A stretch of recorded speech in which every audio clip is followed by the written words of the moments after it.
सोचिए, साल 2015 का न्यूयॉर्क एक बहुत बड़े ऑक्शन हाउस में दुनिया के सभी अमीर लोग बैठे हैं। कमरे में पूरी तरीके से सन्नाटा है और वहाँ पे एक पेंटिंग की बोली लग रही है जिसकी कीमत लगातार ऊपर जा रही है। फिर अचानक से एक अरबपति चीनी आदमी उस पेंटिंग को बहुत ही ऊंची कीमत पे खरीद लेता है और उसकी कीमत थी $170 मिलियन, यानी इंडियन करेंसी में हजारों करोड़ रुपए। लेकिन असली चौंकाने वाली बात ये नहीं थी कि उसने इतनी महंगी पेंटिंग खरीदी। असली चौंकाने वाली बात ये थी कि उसने इसका पूरा का पूरा भुगतान ना बैंक ट्रांसफर, ना ही कैश और ना ही चेक से किया।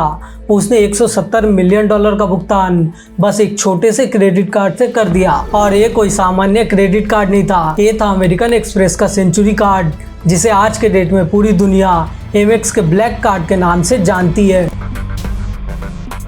This is the card of the world's 1%. The most prestigious of the lot, the American Express Black Card. यह कार्ड आज के डेट में दुनिया के सबसे अमीर और सबसे ताकतवर लोगों का स्टेटस सिंबल माना जाता है। लेकिन इसकी सबसे दिलचस्प बात यह है, आप इस कार्ड के लिए अप्लाई नहीं कर सकते, ना ही आप इसे पैसे देके खरीद सकते हो। इस कार्ड के लिए अमेरिकन एक्सप्रेस आपको खुद से इनवाइट करता है। तो सवाल ये है कि एक क्रेडिट कार्ड बनाने वाली कंपनी ने दुनिया के अमीर लोगों को अपनी सर्विस के लिए आखिर इंतजार करने पे मजबूर कैसे कर दिया। और वीज़ा और मास्टर कार्ड जैसे बड़े बड़े कंपटीटर होते हुए भी अमीर लोग एमेक्स के कार्ड को इतना ज़्यादा खास आखिर क्यों मानते हैं। आज के वीडियो में हम अमेरिकन एक्सप्रेस की पूरी कहानी जानेंगे। ये सिर्फ एक क्रेडिट कार्ड की कहानी नहीं, यह भरोसा, प्रतिष्ठा, एक्सक्लूसिविटी और बिजनेस मॉडल का पूरा मास्टर क्लास होने वाला है। तो आप इस वीडियो को लास्ट तक जरूर देखना। अमेरिकन एक्सप्रेस की कहानी को जानने के लिए हमें 18वीं सेंचुरी में जाना पड़ेगा। ये वो टाइम था जब ना क्रेडिट कार्ड थे, ना ही इंटरनेट बैंकिंग, ना ही यूपीआई, ना इंटरेस्ट, ना कोई मनी ट्रांसफर का सिस्टम। मान लीजिए किसी इंसान को पेरिस में $10,000 का अगर कोई लग्जरी सामान खरीदना होता तो उसे अपने साथ ढेर सारा पैसा रख के ले जाना पड़ता, जहाज और ट्रेन में उसे सफ़र करना पड़ता और ये उस टाइम के लिए बहुत बड़ी समस्या थी। और दूसरी बात ये भी थी कि चोरों को ये बात पूरी तरीके से पता थी। अमीर यात्रियों के बड़े बड़े ट्रंक उस टाइम में चोरों के लिए किसी खजाने से कम नहीं थे। और यही एक रीज़न था कि उस टाइम लंबी यात्रा सिर्फ थकाने वाली नहीं बल्कि बहुत ही खतरनाक थी। इसी दौर में लुई विटॉन जैसे ब्रांड बहुत ही मशहूर हुए क्योंकि उन्होंने एक मजबूत ट्रंक बनाया, उसमें बहुत ही ज़्यादा सुरक्षित लॉक लगाया। लेकिन अमेरिकन एक्सप्रेस ने इस समस्या का समाधान बहुत ही अलग तरीके से निकाला। उन्होंने कैश की जगह पे कागज़ दिया, एक ऐसा कागज़ जो चोरों के लिए लगभग बेकार था लेकिन असली ग्राहक के लिए मनी ट्रांसफ़र के लिए बहुत ही अच्छा सिस्टम था। और इस प्रोडक्ट का नाम था ट्रेवलर चेक। ये एक कागज़ की तरह था। इसे एक बहुत ही आसान से एग्जाम्पल से समझते हैं। मान लीजिए कि मिस्टर जैक्सन एक अमीर अमेरिकी यात्री हैं, तो यूरोप जाने के पहले वो अमेरिकन एक्सप्रेस के ऑफिस जाएंगे, वहाँ पे $1000 जमा कर देंगे। इसके बदले एमेक्स उन्हें $1000 का ट्रेवलर चेक दे देगा। और इसके बाद मिस्टर जैक्सन जब पेरिस पहुँचते हैं और उन्हें वहाँ होटल का बिल देना पड़ता, तो उसी चेक में होटल के कर्मचारियों के सामने वो फिर से साइन कर देते और होटल का कर्मचारी वहीं पे उनके सामने सिग्नेचर मैच करता। अगर सिग्नेचर मैच हो जाता तो उस चेक को वहीं एक्सेप्ट कर लेता। बाद में उस चेक को एमेक्स के पेरिस ऑफिस लेके जाता और वहां से कैश को कलेक्ट कर लेता। और इस सिस्टम की सबसे बड़ी खूबी है कि अगर ये चोरी हो जाए या फिर गुम हो जाए तो ये चोरों के लिए लगभग पूरी तरीके से बेकार था, क्योंकि उसे सेम सिग्नेचर वहीं पे कर्मचारियों के सामने कॉपी करना पड़ता। यानी अमेरिकन एक्सप्रेस ने अमीर यात्रियों के लिए एक साधारण लेकिन बहुत ही शक्तिशाली हथियार बना दिया था। और इस छोटे से काम से अमीर यात्रियों की बहुत बड़ी समस्या सॉल्व हो गई। अब वो कहीं भी जाएं उनका पैसा सुरक्षित था। यहीं से अमेरिकन एक्सप्रेस अमीर ग्राहकों का सबसे भरोसेमंद साथी बन गया। लेकिन कोई भी भरोसा तब तक असली नहीं माना जाता जब तक तो कोई बड़ा संकट ना आ जाए। और 1914 में वर्ल्ड वार 1 स्टार्ट हुआ और उस समय यूरोप का फाइनेंशियल सिस्टम पूरी तरीके से हिल गया। बैंक बंद होने लगे, कंपनियां दिवालिया होने लगी और बेरोजगारी बहुत ही ज़्यादा बढ़ गई। और उस समय हजारों अमीर अमेरिकी यूरोप की यात्रा कर रहे थे। उनके पास कैश नहीं था, उनके पास लेटर ऑफ क्रेडिट और बस ट्रेवलर चेक हुआ करता था। और जब सिचुएशन नॉर्मल हो तो किसी भी यूरोप के बैंक जाते, कागज दिखाते और वहां से कैश ले लेते। लेकिन युद्ध स्टार्ट होते ही यूरोप के बैंक ने कागज को एक्सेप्ट करना पूरी तरीके से बंद कर दिया। सोचिए, ऐसा टाइम था कि न्यूयॉर्क में हवेली रखने वाला आदमी पेरिस में एक समय का खाना तक नहीं खरीद पा रहा था। जिसके पास यॉट थी वो होटल का कमरा नहीं बुक कर पा रहा था। कई अमीर अमेरिकी सच में यूरोप में बुरी तरीके से फंस चुके थे। और इसी घबराहट के समय में अमेरिकन एक्सप्रेस ने वो काम किया जिससे उसकी रेपुटेशन हमेशा के लिए बदल गई। जब बैंक ने अपने दरवाजे बंद कर दिए, एमएक्स के ऑफिस उस टाइम में खुले रहते थे। अमेरिकन एक्सप्रेस ने अपने ट्रेवलर चेक को एक्सेप्ट किया और बहुत सारे लोगों को कैश दिया। सिर्फ अपने ही चेक नहीं, कुछ मामलों में उन्होंने दूसरे बैंकों के लेटर ऑफ क्रेडिट एक्सेप्ट किया ताकि फंसे हुए अमेरिकी बिजनेसमैन की मदद हो सके। और किसी भी कानून में जिम्मेदारी एक चीज़ होती है और ब्रांड का वादा दूसरी चीज़। लेकिन अमेरिकन एक्सप्रेस ने उस टाइम में बहुत ही ट्रस्ट दिखाया। अमेरिकन एक्सप्रेस ने उस दिन साबित किया कि ब्रांड सिर्फ लोगों से नहीं, रंगों से नहीं, विज्ञापन से नहीं, बल्कि ब्रांड एक वादा होता है। और जब पूरी दुनिया संकट में हो तब जो कंपनी अपना वादा नहीं तोड़ती वो अपने ग्राहकों के दिमाग में हमेशा के लिए जगह बना लेती है। और जब वार ख़त्म हुआ, जब अमेरिकी वापस घर लौट आए तो उन्होंने पेरिस में परिवारों को और दोस्तों को अमेरिका में अपनी कहानी सुनाई। उन्होंने वहाँ पे लोगों को बताया जब यूरोप के बैंकों ने उन्हें छोड़ दिया तब अमेरिकन एक्सप्रेस ने उनकी बहुत ही मदद की। और इसका असर बहुत ही जल्दी नंबरों में दिखा। ट्रेवलर चेक की बिक्री बहुत ही ज़्यादा बढ़ गई। जो बिक्री 1913 में बस $32 मिलियन की थी, वो 1945 आते आते 522 मिलियन तक पहुंच गई। और ये सिर्फ बिक्री नहीं बल्कि भरोसे का पूरा कंपाउंडिंग इफेक्ट था। और इसके बाद 1998 में अमेरिकन एक्सप्रेस ने अपना क्रेडिट कार्ड लॉन्च किया। और ये समय बिल्कुल सही था। अमेरिकी अमीर बिजनेसमैन, ट्रेवल, डाइनिंग, होटल और कंज्यूमर कल्चर बहुत ही ज़्यादा तेजी से बढ़ रहा था। अमीर और प्रोफेशनल लोग एक दूसरे जगह जाते। पेमेंट प्रोडक्ट की उन्हें बहुत ही ज़्यादा ज़रूरत थी जो सुविधाजनक हो, भरोसेमंद हो और स्टेटस भी दिखाए। इसीलिए अमेरिकन एक्सप्रेस उस टाइम में उनका बिजनेस बहुत ही ज़्यादा बढ़ने लगा। और एमएक्स के पास पहले से एक फ़ायदा था कि अमीर बिजनेसमैन उन पे बहुत ही ज़्यादा भरोसा करते थे। उनके लिए अमेरिकन एक्सप्रेस कोई साधारण सी फाइनेंशियल कंपनी नहीं, या वो कंपनी थी जिसने संकट के समय अपना वादा निभाया था। लेकिन जब एमएक्स बहुत ही तेजी से बढ़ रहा था तभी एक घोटाले ने कंपनी को लगभग डुबा दिया। यह कहानी किसी फाइनेंशियल डॉक्यूमेंट्री से कम नहीं है। 1960 की शुरुआत में अमेरिकी बड़े पैमाने पे वेजिटेबल ऑयल को उस टाइम में विदेश भेज रहे थे। इस इंडस्ट्री में एक बिजनेसमैन था टीनो द एंगिलो नाम से। और टीनो ने उस टाइम में सिस्टम में बहुत सारे लूप होल खोज लिए। बैंक से लोन लेने के लिए उसने कैश या फिर अपनी संपत्ति नहीं दिखाई। उसने अमेरिकन एक्सप्रेस की एक सब्सिडरी और वहाँ पे रिसिप्ट दिखा दिए। सिस्टम कुछ ऐसा था कि एमएक्स की सब्सिडरी अपना इंस्पेक्टर भेजती, वो स्टेन टैंक में ऑयल नापते और फिर ऑफिशियल रिसिप्ट जारी कर देते। वो टैंक में कितना ऑयल है उस हिसाब से रिसिप्ट दे देते। और टीनो इन रिसिप्ट को बैंक को दिखाता, उनसे उधार लेता और लाखों डॉलर का लोन अपने पास रख लेता। लेकिन यहाँ पे एक बहुत बड़ी समस्या थी। उसके टैंक में उस टाइम में उतना ऑयल नहीं था। उसने टैंक को समुद्री पानी से भर दिया और ऊपर की लेयर में वेजिटेबल ऑयल की एक पतली सी परत बिछा दी। क्योंकि ऑयल पानी से हल्का होता है तो पानी के ऊपर तैरता। तो जब इंस्पेक्टर उसे मेजर करता, स्टिक टैंक में डालता तो स्टिक ऑयल से कोटेड हो जाती और बाहर आती। और इंस्पेक्टर को लगता कि टैंक पूरा का पूरा ऑयल से भरा है, लेकिन ये पूरी तरीके से एक फ्रॉड था। और इतना ही नहीं, जब इंस्पेक्टर टैंक ए चेक करता और टैंक बी की तरफ जाता तब टीनो के लोग पाइप के जरिए सेम ऑयल को दूसरे टैंक में भर देते। और इंस्पेक्टर को लगता वहाँ ऑयल भरा है और वो रिसिप्ट जारी करता और टीनो को दे देता था। और इसी तरह टीनो ने अमेरिकन एक्सप्रेस के नाम और स्टाम्प वाले डॉक्यूमेंट के आधार पे 51 बैंक और बहुत सारे लेंडर थे। और आखिरकार स्कैम तो स्कैम होता है। एक दिन ये स्कैम सामने आ गया। बैंक ने अमेरिकन एक्सप्रेस से कहा, हमने टीनो को बस लोन इसलिए दिया क्योंकि आपकी कंपनी ने उसे सर्टिफाई किया था। अब हमारा नुकसान हुआ है और इसे आपको भरना पड़ेगा। और टेक्निकली एमएक्स लीगली लायबल नहीं था। वो कह सकता था हमने लोन नहीं दिया, आप बैंक थे, आपको बोरोवर को पहले वेरीफाई करना चाहिए था। लेकिन एमेक्स ने कुछ और किया। 27 नवंबर 1963 को सीईओ ने डायरेक्ट से अनाउंस किया, अमेरिकन एक्सप्रेस खुद को मोरली बाउंड मानता है और वो बैंक के पैसे वापस करेगा। अब आप सोचो, एमेक्स ने उस फ्रॉड के लिए $60 मिलियन चुकाए जो उसने किया नहीं था, बट उसने भरोसा जीत लिया। और इसके बाद तो इन्वेस्टर घबरा गए, स्टॉक लगभग 50% गिर गया।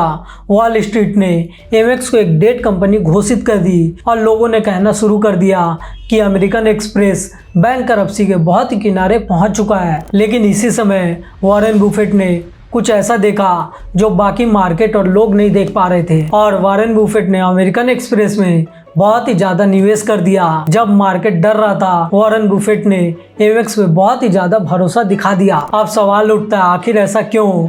क्योंकि वॉरेन बुफेट सिर्फ नंबर नहीं देखते, वो कस्टमर, साइकोलॉजी और ब्रांड की ट्रस्ट भी समझते हैं। उन्होंने देखा कि अमेरिकन एक्सप्रेस ने $60 मिलियन खोए नहीं है। एमेक्स ने $60 मिलियन देके अपनी रेपुटेशन का पब्लिक में प्रूफ दिया है। वर्ल्ड वॉर 1 में एमेक्स ने कस्टमर के सामने अपना वादा पूरी तरीके से निभाया था। स्टैंडर्ड ऑयल के स्कैंडल में एमेक्स ने बिजनेस कम्युनिटी के सामने अपना वादा फिर से निभा दिया, और इसका मैसेज बिल्कुल साफ था, अगर अमेरिकन एक्सप्रेस का नाम किसी भी पेपर में है तो अमेरिकन एक्सप्रेस उस नाम की इज्जत करेगा। और यही एक वजह थी कि स्कैंडल के बाद भी कस्टमर ट्रस्ट पूरी तरीके से कोलैप्स नहीं हुआ। धीरे धीरे प्रेस कॉन्फ्रेंस और कवरेज कंपनी के फेवर में होने लगी और ट्रेवलर चेक बहुत ही ज़्यादा स्केल हो गई। एमेक्स का सबसे महंगा अपोलॉजी उसका सबसे कीमती ट्रस्ट सर्टिफिकेट बन गया। अब सवाल आता है, ये हिस्ट्री तो समझ में आ गई, लेकिन आज भी अमीर लोग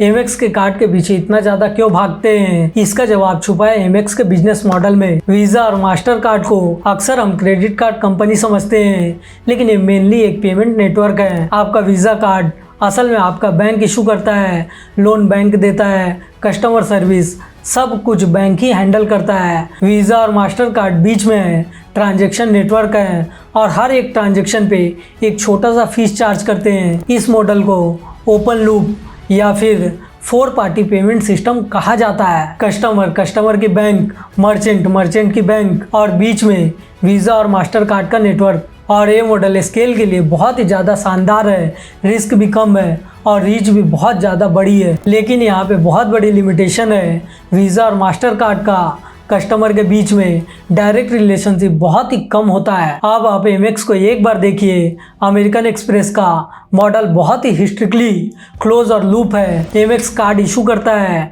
ट्रांजैक्शन प्रोसेस करता है, कस्टमर सर्विस देता है, लेंडिंग या फिर चेक, रिलेशनशिप हर कुछ हैंडल करता है और मर्चेंट से डायरेक्ट डील करता है। यानी कि मतलब बिल्कुल साफ है, यहाँ पे बैंक के बीच में लेयर नहीं है, रिलेशनशिप डायरेक्ट है कस्टमर और एमेक्स। और जब रिलेशनशिप डायरेक्ट है तो प्रॉमिस भी डायरेक्ट हो जाता है। एमेक्स सिर्फ आपको पेमेंट नेटवर्क नहीं देता, वो आपको एक बहुत ही अच्छा एक्सपीरियंस दे पाता है। और हालांकि एमेक्स मर्चेंट से अक्सर वीज़ा और मास्टर कार्ड की तुलना में बहुत ही ज़्यादा हाई फी डिमांड करता है। इसके कारण दुकानदार एमेक्स के कार्ड को एक्सेप्ट नहीं करते। लेकिन यही हायर फीस एमेक्स के रिवार्ड का फ्यूल है। एमेक्स इस पैसे को कार्ड होल्डर को बेनिफिट के रूप में दे देता है, वो उन्हीं में वहीं पे इन्वेस्ट करता है।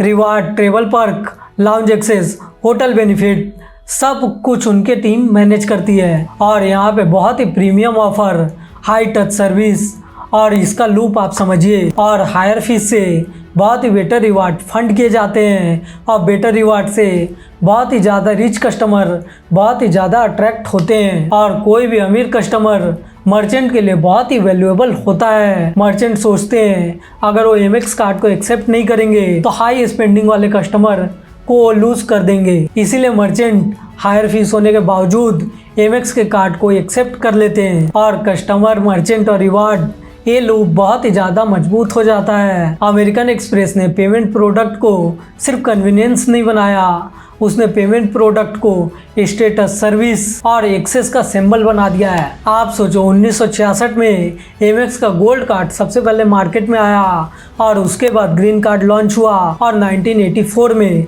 उन्होंने प्लेटिनम कार्ड को लॉन्च किया। प्लेटिनम कार्ड का सबसे बड़ा फीचर था कि वो वहाँ पे ह्यूमन की सपोर्ट देते थे। आज आपको ऐप खोल के होटल, फ्लाइट और कैब बुक करना बहुत ही ज़्यादा नॉर्मल लगता है, लेकिन इंटरनेट के पहले ट्रेवल की प्लानिंग बहुत ही ज़्यादा मुश्किल थी और उस टाइम में आपको फ़ोन बुक देखनी पड़ती, ट्रेवलर एजेंट को बार बार कॉल करना पड़ता, रेस्टोरेंट में रिजर्वेशन के लिए आपको वेट करना पड़ता था। और एमेक्स ने वेल्थी कस्टमर से कहा, आप जस्ट हमें कॉल कीजिए, हम आपके लिए सब कुछ हैंडल कर देंगे। कस्टमर कहता, न्यूयॉर्क से लंदन की फ्लाइट बुक कर दो और उनकी सपोर्ट टीम उस टाइम में वो काम कर देती। अगर कस्टमर को एयरपोर्ट के सामने होटल चाहिए तो अराइवल पे पिकअप वहाँ पे हमेशा के लिए खड़ी मिलती। एमेक्स उन्हें बहुत ही ज़्यादा सपोर्ट दिया करता। आप मान लो रेस्टोरेंट में 3 घंटे की वेटिंग है तो सपोर्ट टीम वहाँ कॉल करेगी, वो अपने रिलेशनशिप को यूज़ करेगी और वहाँ पे आपके लिए टेबल अरेंज करने की कोशिश करेगी। ये सिर्फ सर्विस नहीं थी, ये अमीर कस्टमर की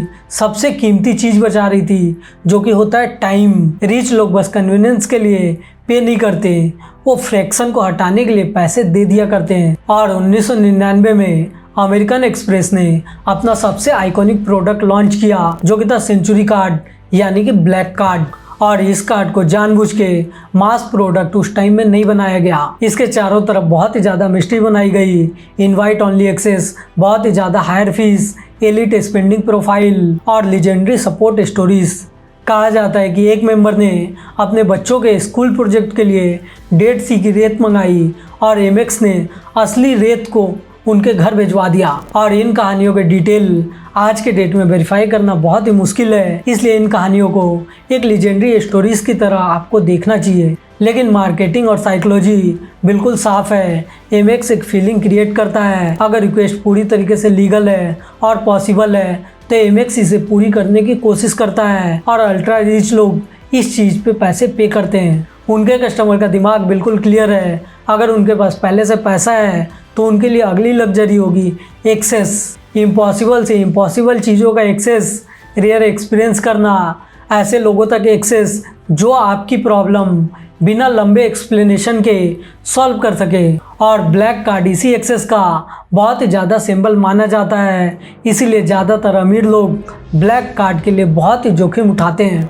अब इस पूरे कहानी की सबसे इम्पोर्टेंट इंसाइट समझिए, अमेरिकन एक्सप्रेस का असली प्रोडक्ट प्लास्टिक या फिर मेटल का कार्ड नहीं, अमेरिकन एक्सप्रेस का असली प्रोडक्ट है ट्रस्ट। और उस ट्रस्ट के ऊपर बिल्ड है एक्सेस, एक्सेस के ऊपर बिल्ड है स्टेटस और स्टेटस के ऊपर बिल्ड है डिज़ायर। और इसीलिए दुनिया के अमीर लोग एमेक्स के ब्लैक कार्ड पाने के लिए बहुत ही ज़्यादा वेट करने को रेडी हैं, क्योंकि ब्लैक कार्ड बस स्पेंडिंग की टूल नहीं, ये सिग्नल है कि आप एक बहुत ही ऊंचे नेटवर्क का एक हिस्सा हो। एक सामान्य क्रेडिट कार्ड कहता है आप पेमेंट कर सकते हो और एमेक्स का ब्लैक कार्ड कहता है आप एक बहुत ही रिच सर्कल का हिस्सा हो। और इंसान चाहे अरबपति हो या खरबपति, वो बिलोंगिंग, स्टेटस और सिग्नल को बहुत ही ज़्यादा डीपली वैल्यू करता है। और इस कहानी से एंटरप्रेन्योर, क्रिकेटर और ब्रांड बिल्ड करने के लिए 3 पावरफुल लेसन आपको मिल सकते हैं। पहला लेसन, ब्रांड एक प्रॉमिस होता है, लोगो, कलर, टैगलाइन और वेबसाइट की ब्रांड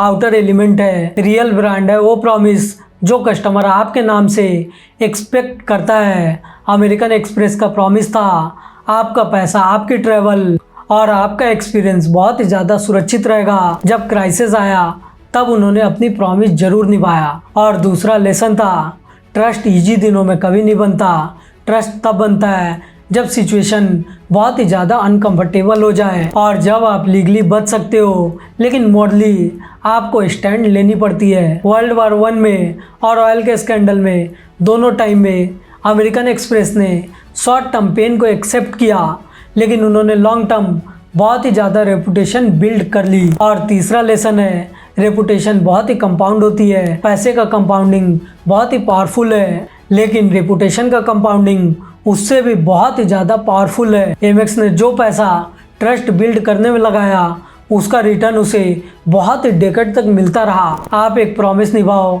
कस्टमर आपको याद रखता है, क्राइसिस में प्रॉमिस निभाओ, मार्केट आपको याद रखता है और सदियों तक आपकी बातें बनती है और इससे इतिहास रचा जाता है। अब आपके लिए बहुत ही सिंपल सा एक्सरसाइज है, अगर आप बिजनेस चलाते हो, क्रिएटर हो, फ्रीलांसर हो या किसी ब्रांड पे काम करते हो तो आप एक पेपर निकालो, लिखना स्टार्ट करो आपके ब्रांड के 3 इंपॉर्टेंट प्रॉमिस क्या है और अपनी टीम से आप हमेशा पूछो कि क्या हम इस प्रॉमिस को एक ही तरह से समझते हैं और सबसे इम्पॉर्टेंट इन प्रॉमिस को फुलफिलमेंट करने के लिए एक्स्ट्रा ऑर्डिनरी काम हम कर सकते हैं। अमेरिकन एक्सप्रेस की कहानी हमें बहुत ही अच्छा सा लेसन देती है कि दुनिया के रिच कस्टमर को अट्रैक्ट करने के लिए सिर्फ प्रोडक्ट काफ़ी नहीं होता, उन्हें ट्रस्ट चाहिए, उन्हें एक्सेस चाहिए, उन्हें ऐसा पार्टनर चाहिए जो नॉर्मल सिचुएशन में नहीं बल्कि इम्पॉसिबल सिचुएशन में बहुत ही ज़्यादा काम आए। और जब भी कोई कंपनी बार बार प्रूव करती है कि उसका वर्ड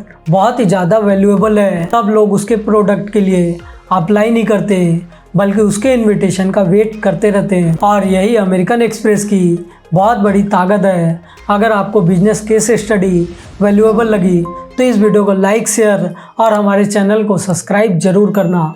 बाय, मिलते हैं आपसे फिर से आने वाले अगले वीडियो में, तो हमारे चैनल पे ज़रूर बने रहें।